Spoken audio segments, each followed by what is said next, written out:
Gravity hurts. So good. Strange things can happen to the human body when people venture into space, and the familiar pull of gravity vanishes. Gravity hurts. You can feel it when lifting a loaded backpack or pushing a bike up a hill. But lack of gravity hurts too. When astronauts return from long term visits in space, they sometimes need to be carried away in stretchers. Gravity is not just a force, it's also a signal that tells the body how to act. For one thing, it tells muscles and bones how strong they must be. In zero G, or zero net gravity, muscles fade quickly because the body thinks it does not need them. The muscles used to fight gravity, like those in the calves and spine, which maintain posture, can lose around 20% of their mass if you don't use them. Muscle mass can disappear at a rate as high as 5% a week. For bones, the loss can be even more extreme.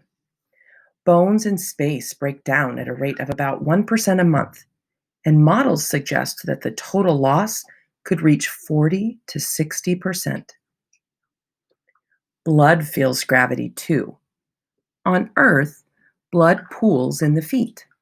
When people stand, the blood pressure in their feet can be high, about 200 millimeters of mercury. In the brain, though, it's only 60 to 80 milligrams of mercury. In space, where the familiar pull of gravity is missing, the differences between blood pressure in your feet and head disappear, and the blood pressure becomes the same throughout the body. That's why astronauts can look odd. Their faces, filled with fluid, puff up, and their legs, which can lose about a liter of fluid each, thin out. But that shift in blood pressure also sends a signal. Our bodies expect a blood pressure difference. Higher blood pressure in the head raises an alarm. The body has too much blood. Within 2 to 3 days of weightlessness, astronauts can lose as much as 22% of their blood volume as a result of that mistaken message. This change affects the heart too. If you have less blood, explains Dr. Victor Schneider, then your heart doesn't need to pump as hard. It's going to atrophy. This means that even your heart gets weaker. The question is, do such losses matter? Perhaps not if you plan to stay in space forever. But eventually, astronauts return to Earth, and the human body has to readjust again to the pull of gravity. Most changes in the body caused by lack of gravity appear to be reversible, but the rebuilding process is not necessarily an easy one. Each of the parameters have their own normal recovery time, says Schneider. Blood volume, for example, is typically restored within a few days. Astronauts get thirsty when they come back, Snyder explains, because their body says, "You don't have enough blood in your blood vessels." And that causes the messengers to say, "Drink more." Also, the body doesn't pee as much. Muscle, too, can be rebuilt. Most comes back within a month or so, although it might take longer to recover completely. We normally say that it takes a day of recovery on Earth for each day that somebody's in space, says Schneider. In other words, if you spend 30 days in space, you can expect to require 30 days to regain your normal muscle mass. Bone recovery, though, has proven problematic.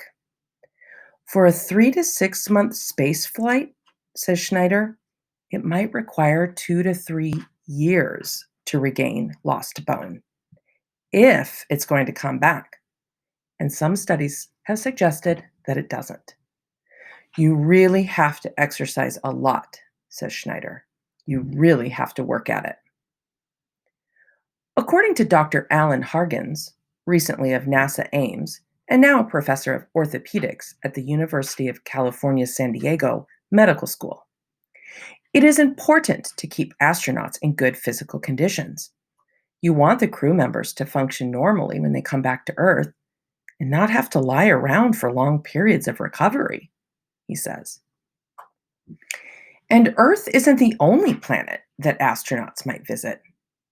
One day, humans will journey to Mars, a 6 month trip in zero G, before they disembark on a planet with 38% of Earth's gravity. We'll have to maintain those astronauts at a fairly high level of fitness, explains Hargens. When they get to Mars, there won't be anyone to help them if they get into trouble. They will need to be able to handle everything themselves. Exercise is key, but exercising in space differs from exercising on Earth. Here, gravity's pull automatically provides a resistive force that maintains muscles and bones. In space, even if you do have the same amount of work that you are doing down here on Earth, you miss that gravity component, says Schneider. Figuring out how to keep astronauts physically healthy in an environment without gravitational forces on the body is important. And not just for astronauts and future planet hoppers. Solving these problems, says Schneider, could lead to better therapies for people who aren't using gravity properly here on Earth. Aging is the perfect example. Zero G living mimics closely the effects of old age. Like astronauts, the elderly fight gravity less. They move less, which triggers the muscle loss, bone loss, and lower blood volume. If researchers can identify the signals that generate strong muscles and bones, it might be possible to get new pills and do exercises that would trigger those signals here on Earth. We've just begun to do research, looking at the changes that can happen to humans, says Schneider. There are so many wonderful questions. And the answers? They're waiting for us, up there in space, where the absence of weight reminds us that gravitation isn't all bad. Sometimes it's a struggle, our daily contest with gravity. But now we know the struggle is good.